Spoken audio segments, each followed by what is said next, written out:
Good morning guys. Ngayon po ay nandito tayo sa ating garden. Papakita ko lang po sa inyo yung panibago nating tanim na lettuce. Ito na po yung itsura niya within almost 8 days. Yan. So maganda na po siya kasi walang ulan. Ilang araw na pong walang ulan dito. So dilig-dilig lang po everyday. Kaya yan, medyo maganda po yung itsura niya ngayon. Ayan.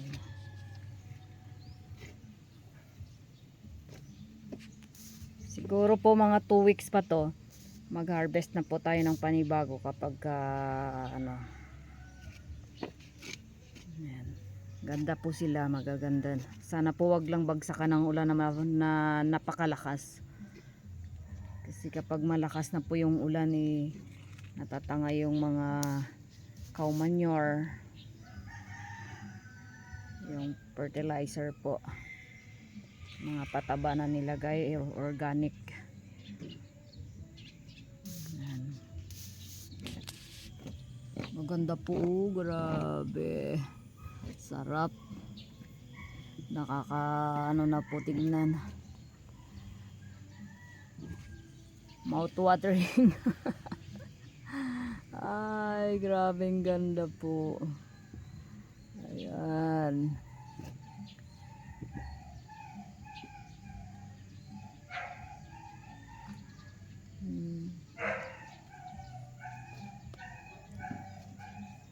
Ayan. Hindi po sabay-sabay yung pagtanim niyan. Araw-araw po ibang batch. Hindi kasi kaagad-agad makapag-mix ng lupa ng sobrang dami. Kaya kung ilan lang ang ma-mix everyday, yun lang po. Grabeng ganda na. Nakakatuwa na tignan sa ngayon.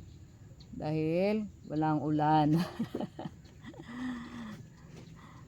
Ayan.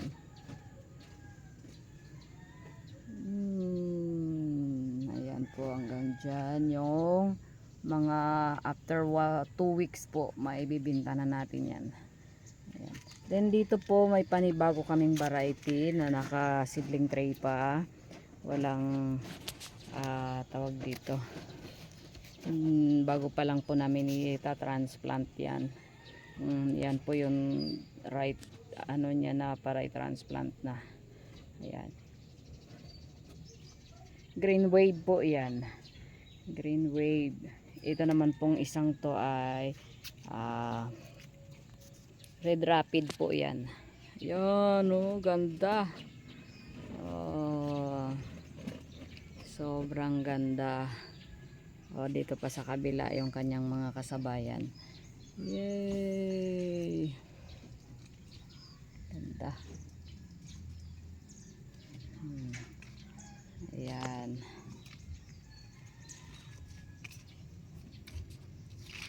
Ayan. Then dito po sa kabila may mas maliliit po. Mga 1 week po yung pagitan nila para hindi po sabay-sabay na mag-harvest. Ayan, 1 week po yung mga pagitan. Ayan, oh, maganda na din po tignan.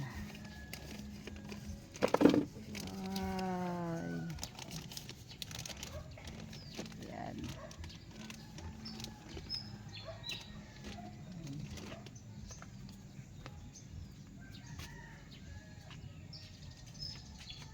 Kaya sa mga gusto pong bumili ng lettuce, abang-abang po after 2 weeks.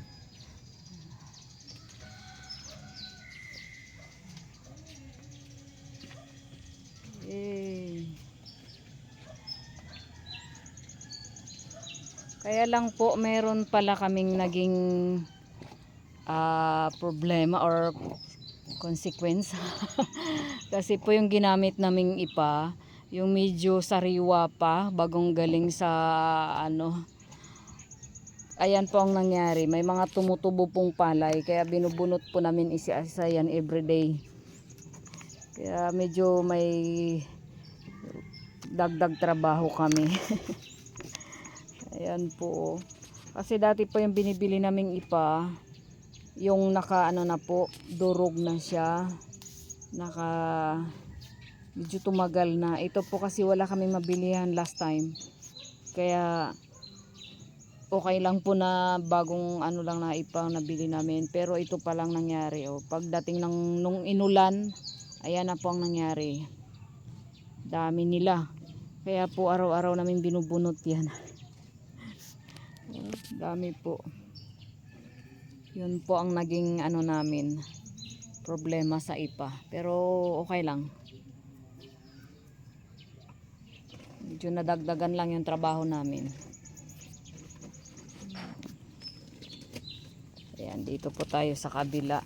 Doon po sa kabila ay may mga pichay po tayo.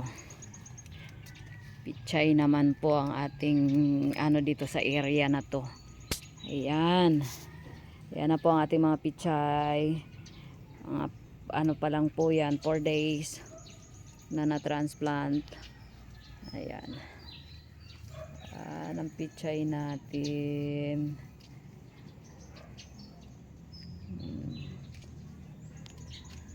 Ayan. Then doon pa po sa kabila. Ayan. Mga 4 days pa lang po yan na na-transplant. Ang kagandahan po dito sa ipa namin na nalagay, wala pong snail ang aming pichay. Ayan. Okay. Yan lang po guys. Good morning po sa ating lahat. Happy Sunday po. Sana wag nang ulanin ito para makabawi na kami. That's it po for today.